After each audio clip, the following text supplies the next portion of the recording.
কখনো ঘটে, তাহলে সেক্ষেত্রে বিতির সালাতের পূর্বে যদি ইমাম সময় দেওয়ার সুযোগ পায় তাহলে সেখানে একা একা পড়া যায়, যে 2 রাকাত ছুটে গেছে। আবার দেখা যাচ্ছে যে বিতির সালাতের পরে 2 রাকাত নফল পড়ার সুযোগ রয়েছে, সেই হিসেবে ইমামের সাথেই বিতির পড়ে শেষে গিয়ে আপনি ওই 2 রাকাত কাজা আদায় করলেন, এটাও করতে পারেন। কারণ আজকে যেমন মহিলাদের ক্ষেত্রে এমনটা হয়েছে, ব্যতিক্রম আপনার ক্ষেত্রে এরকমটা হতে পারে যে আপনি হয়তো কাজে ব্যস্ত ছিলেন, এশার সালাতে আসতে দেরি হয়ে গেল, এসেই দেখছেন যে তারাবির সালাত চলছে। তাহলে এখন এই অবস্থায় আপনি কি করবেন? আগে কি তারাবি পড়বেন না আগে এশারের ফরজটা পড়বেন? ফরজের সিরিয়াল মেনটেন করতে হয়। সেই হিসেবে ইমাম তারাবির সালাতের নিয়তে আছে, আপনি মুসল্লি, আপনি ফরজ এশারের ফরজের নিয়তে দাঁড়াবেন। দাঁড়িয়ে ইমাম 2 রাকাত পড়ে সালাম ফিরিয়ে দিল, আপনি পরবর্তী 2 রাকাত আদায় করলেন, আপনার এশা হয়ে গেল। তা আপনি তো এখন 2 রাকাত পেলেন না, তাই কি না? বা 4 রাকাতই পেলেন না। তাহলে এই অবস্থায় কি করবেন? ইমামের সাথে এখন যে কয়েক রাকাত পাচ্ছেন তারাবি, সে কয়েক রাকাত পড়লেন, বাকি আপনি হয় ইমামের সাথে বিতের পড়ে তারপরে বাকিটা আদায় করে নেন, অথবা বিতের টাকা হাতে রেখে যেটুকু ছুটেছে সেটুকু তাহাজ্জুদের টাইমে গিয়ে আদায় করে আপনি বিতের সালাতটা পড়ে নেবেন। এই হলো বিষয়। এখন আরেকটা বিষয়, যদি এমন হয় যে আপনি শেষ রাতে পড়ার নিয়তে ছিলেন কিন্তু উঠতে পারেননি সময় মতন, উঠেই দেখছেন যে সাহারির সময়, এখন সাহারি যদি খেতে দেরি করি, তাহাজ্জুদ বাকিগুলো পড়ে যদি সাহারি খাই তাহলে খেতে পাবো না, বিভিন্ন সমস্যা হতে পারে। তো সেক্ষেত্রে আপনি আজান হলো, আজানের পরেও পড়তে পারেন, মানে ফজরের আজানের পরে। যদি তাও সুযোগ না পান তাহলে অন্তত জোহরের ওয়াক্ত শুরু হওয়ার আগ পর্যন্ত আপনার সুযোগ রয়েছে। যদি আপনি ওই সময়েও পড়েন, মানে জোহরের ওয়াক্ত শুরু হওয়ার আগ পর্যন্ত সময়ের মধ্যে, দিনের মধ্যে যদি আপনি পড়েন, তো যতটুকু আগে ছিল ততটুকুই পড়লেন, কিন্তু আল্লাহ সুবহানাহু ওয়া তাআলা সেটাকে রাতে পড়েছেন এই হিসেবেই ধরে রাতের ফজিলতটাই দান করবেন। তাহলে ইসলাম কতটা প্রশস্ত, যে আমাদের জন্য কতটা প্রশস্ততা রেখেছে, কতটা অবকাশ দিয়ে রেখেছেন। এখন আসি সময়ের ব্যাপারে। সময়ের ব্যাপারে আল্লাহ সুবহানাহু ওয়া তাআলা কসম করেছেন, ওয়াল আসর, সময়ের শপথ। মানে সময়টা কতটা গুরুত্বপূর্ণ এটা আল্লাহ তাআলা বুঝিয়েছেন।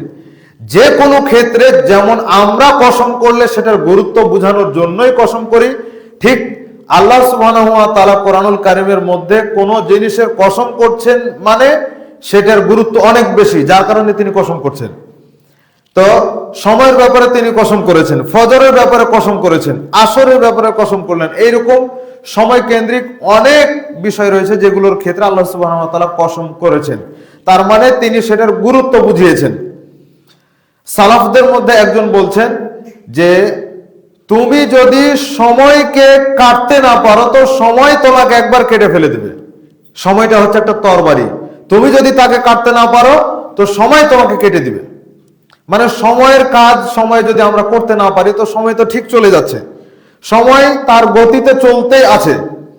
তো আমি যদি সময়টাকে কাজে লাগাতে না পারি তো সময় ঠিকই চলে গেল, আমি আমার সময়টাকে কাজে লাগাতে পারলাম না, তাহলে সময় তার গতিতে চলে গেল, সময় আমাকে ঠিক অতিক্রম করে চলে গেল, কিন্তু আমি ব্যর্থ হয়ে গেলাম সময়টাকে কাজে লাগানো।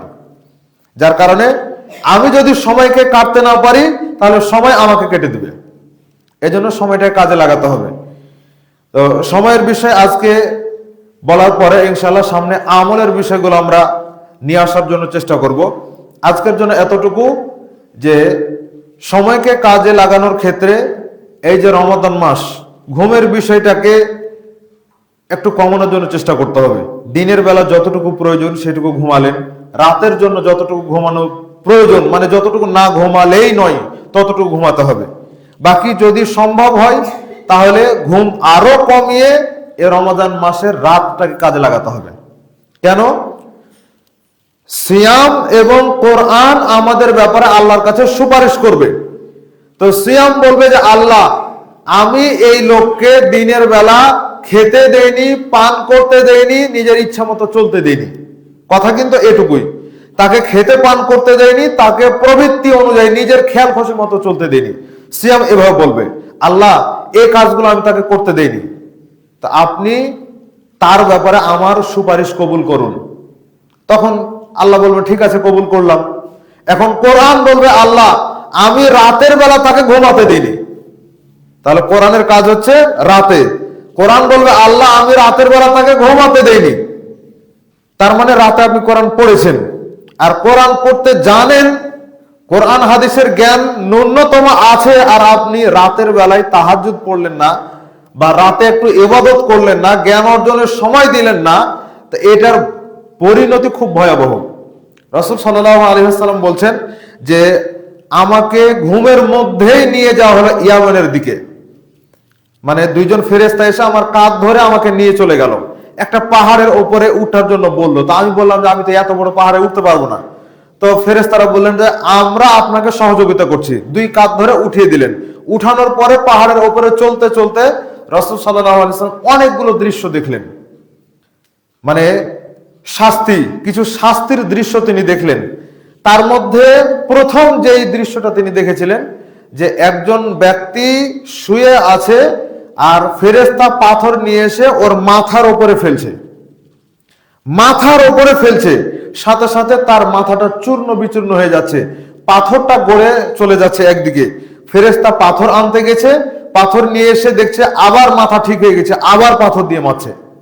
কয়েকদিন আগে দেখলেন না যে একজন ওই ভাঙড়িওয়ালা সৎ মানুষ, তাকে কিছু মানুষ মিলে তার গায়ের ওপরে পাথর মেরে মেরে তাকে হত্যা করে ফেললো, কিছুদিন আগেরই তো ঘটনা।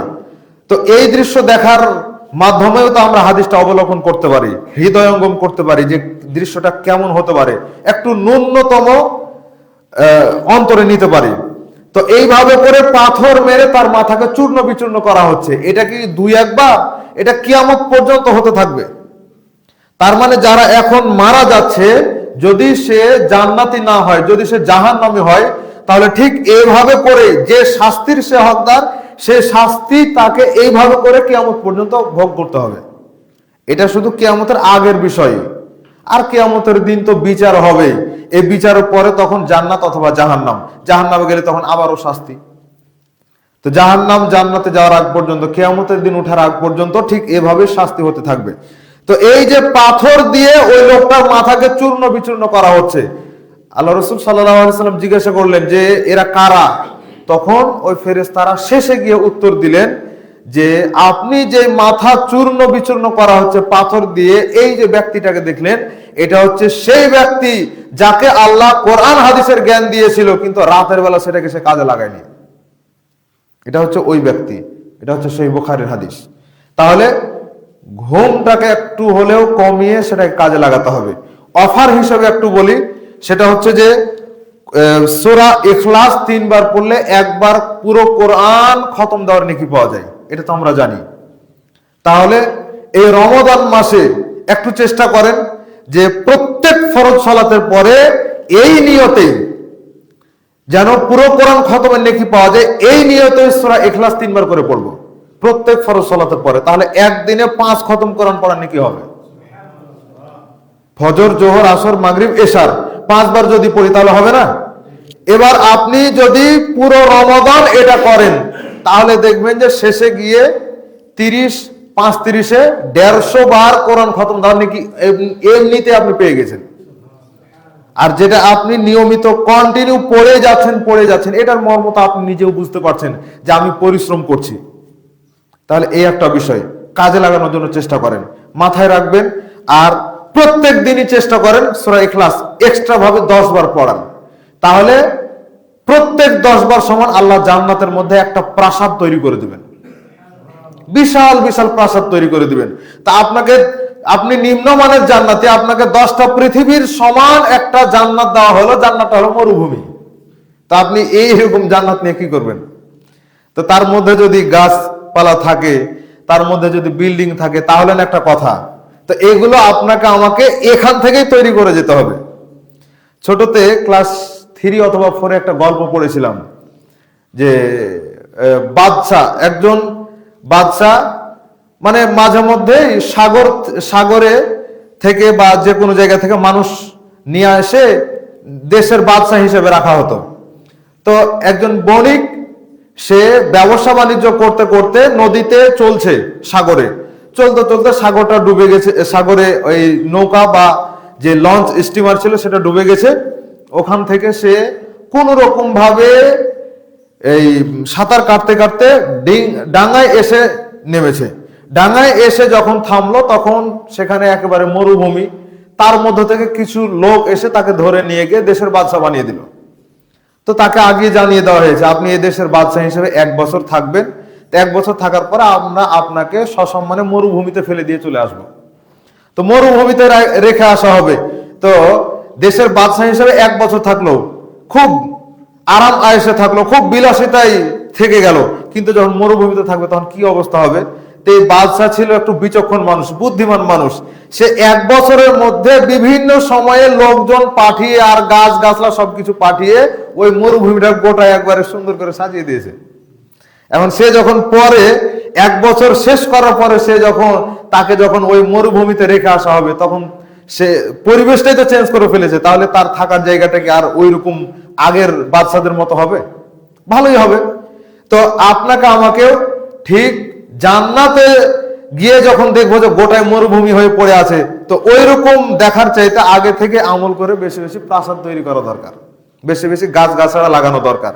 এই জন্য সুবহানাল্লাহ 100 বার বললে, আলহামদুলিল্লাহ 100 বার বললে, লা ইলাহা ইল্লাল্লাহ 100 বার বললে, এগুলো বললে খেজুর গাছ লাগানোর মতো একটা কাজ হয়ে যায়।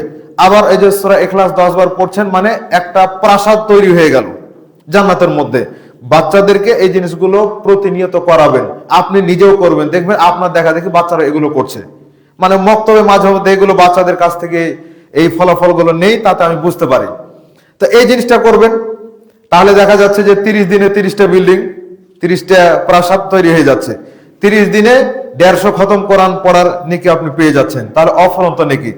এর সাথে গুরুত্বপূর্ণ 2টা সময় আমরা খুতবায় বলেছি, সেটা হচ্ছে তাহাজ্জুদের একটা সময় আর ফজরের পরের একটা সময়, মানে সূর্য ওঠার আগ পর্যন্ত। এই 2টা সময় হচ্ছে বরকত নাজিলের সময়, এই 2টা সময় হচ্ছে খুবই গুরুত্বপূর্ণ সময়। তাহলে এই যে ঘুম থেকে উঠছেন, কেউ হয়তো আজান দেওয়ার জন্য উঠছি, কেউ সাহারি খাওয়ার জন্য উঠছি, তাহলে যদি আমি 15 মিনিট আগে উঠে 5 মিনিটের মধ্যে ব্রাশ করে অজু করলাম, 5 মিনিটে 2 রাকাত সালাত আদায় করলাম, 5 মিনিট বা 10 মিনিট যদি আল্লাহ তাআলার কাছে একটু চাই, তো এই সময়টা কি খুব বেশি হয়ে যাবে? খুব বেশি হবে না। তো এই একটা সময় কাজে লাগান, এটা একটা সময়। আর একটা সময় হচ্ছে ফজরের সালাতের পর থেকে সূর্য ওঠার আগ পর্যন্ত। এই সময়ের মধ্যে নিজের সালাতের জায়গাতে বসে থেকেই তাসবিহ তাহলিল করবেন, জিকির আজগার করবেন, সকাল সন্ধ্যার দোয়া পড়বেন, কোরআন তেলাওয়াত করবেন, প্রায় 1 ঘন্টার মতন সময় পাবেন। যতই কষ্ট হোক চেষ্টা করেন, কাজে লাগান সময়টাকে। এখানে যদি আপনি অন্তত 1 পারা করে কোরআন পড়ান, তবুও 30 দিনে 30 পারা কোরআন পড়া হবে। দিয়ে পরে গিয়ে আপনি সূর্য ওঠার 15-20 মিনিট পরে 2 রাকাত সালাত আদায় করেন, এটা হচ্ছে ইশরাকের সালাত। কেউ যদি ইশরাকের সালাত আদায় করে তাহলে একটা কবুল হজ, কবুল উমরা নেকি আল্লাহ সুবহানাহু ওয়া তাআলা দান করবেন, যেটা আপনার আমার সাধ্যের বাইরে। মানে আপনি আমি তো টাকা খরচ করে করতে পারি না, কিন্তু এটা একেবারে ডাইরেক্ট কবুল হওয়া জিনিস আল্লাহ সুবহানাহু ওয়া তাআলা তুলে দিয়ে দিবেন। তাহলে এই সময়ে যেমন ভাবে সালাত আদায় করলে এই ফজিলত, তেমন ভাবে এই সময় আল্লাহ সুবহানাহু ওয়া তাআলা বরকত নাজিল করেন।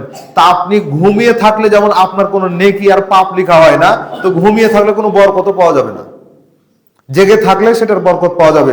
যার কারণে আল্লাহ রাসূল দোয়া করতেন, আল্লাহুম্মা বারিক লি উম্মতি ফি বুকুরিহা, আল্লাহ ফজরের পরের এই সময়টাতে আপনি আমার উম্মতের উপরে বরকত নাজিল করেন। তো নবী দোয়া করলেন উম্মতের উপরে বরকত নাজিলের জন্য, আর আপনি ওই সময় ঘুমাচ্ছি, তাহলে কি হলো? হলো না। সময়টাকে কাজে লাগানোর জন্য চেষ্টা করতে হবে। আর দিনের বেলায় যেমন ইবাদত করছি, রাতের বেলা তো ইবাদত করতে পারি না, মানে ঘুমন্ত অবস্থায়, তো ঘুমটাও যেন ইবাদত হয়ে যায়, এই জন্য ওযু করে ঘুমাতে হবে, দোয়াগুলো পড়ে ঘুমাতে হবে, ডান কাতে ঘুমাতে হবে। এই সুন্নাতগুলো ফলো করবেন। ঘুম থেকে ওঠার পরে দোয়া পড়বেন। ঘুম থেকে ওঠার পরে কয়েকটা কাজ, হাত দিয়ে মুখ মুছলেন, গোটা চেহারা মুছলেন, তারপরে দোয়া পড়লেন। দোয়ার পরে দেখে হোক আর মুখস্থ থেকে হোক সূরা আলে ইমরানের শেষ রুকু, হয় শেষ 10টা আয়াত নাহলে শেষ 5টা আয়াত, দুইটারই বিবরণ রয়েছে, যেটা আপনার জন্য সহজ হয় আপনি পড়েন, দিয়ে আপনি 2 রাকাত সালাত আদায় করেন, অথবা দোয়া পড়েন সুবহানাল্লাহি ওয়া আলহামদুলিল্লাহি ওয়া লা ইলাহা ইল্লাল্লাহু আল্লাহু আকবার ওয়া লা হাওলা ওয়া লা কুওয়াতা ইল্লা বিল্লাহ। আল্লাহ রাসূল বলছেন এই দোয়াটি পড়ার পরে যে কেউ যদি সে ওযু করে তাও আল্লাহ কবুল করবেন, সালাত আদায় করলে সেটাও আল্লাহ কবুল করবেন, দোয়া যদি করে যে কোনো বৈধ বিষয় আল্লাহ সুবহানাহু ওয়া তাআলা সেই দোয়াটাও কবুল করে নেবেন। তাহলে এই সময়গুলোকে কাজে লাগানোর জন্য চেষ্টা করতে হবে আমাদেরকে।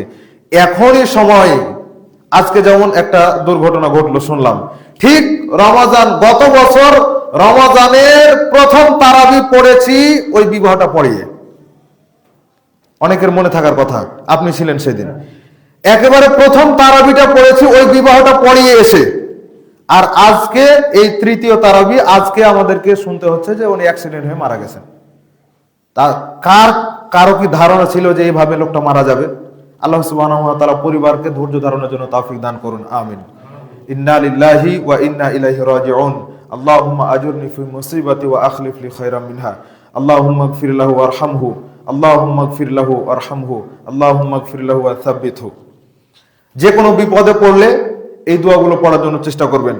আর আজকে তো সময় বেশি নিয়ে নিলাম, ইনশাআল্লাহ সামনের দিন থেকে চেষ্টা করব যে কয়েকদিনে যেন আমরা একটা করে দোয়া মুখস্থ করতে পারি। আল্লাহ তাআলা আমাদেরকে কবুল করুন, আমিন।